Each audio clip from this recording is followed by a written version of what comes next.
Hi guys, Tony here, Nex Automotive. Today we're going to talk about the Mopar front radar alignment tools. So first off, we got the factory style tool. This uses a suction cup, which you engage into the front radar, create a vacuum, and get your reading here off this bubble level. The problem with this is it doesn't give us accurate, true digital angle readings. So next, we decided to create one that takes our digital angle gauge.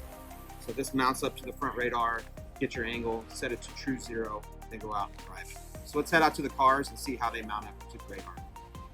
First, we're going to demonstrate the factory style tool. First, you would take it, mount it to the radar, engage the suction cup, create a vacuum in the suction cup, and get your reading. As you can see, we're pretty level there. But it does not give us the actual degrees in which it's sitting at. Let's compare that. As you can see, the suction cup just disconnected and changed our reading too. So let's check out Nex product. First, we're going to level our tool to the ground in front of the vehicle. Turn it on. Zero it out. Install that into the tool.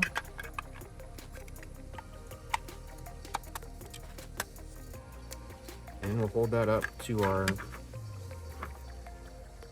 and we'll actually get the degrees. This one is sitting at 0.8 degrees downward. So from there we can adjust our screws and get this thing leveled out and then go out and do our test drive.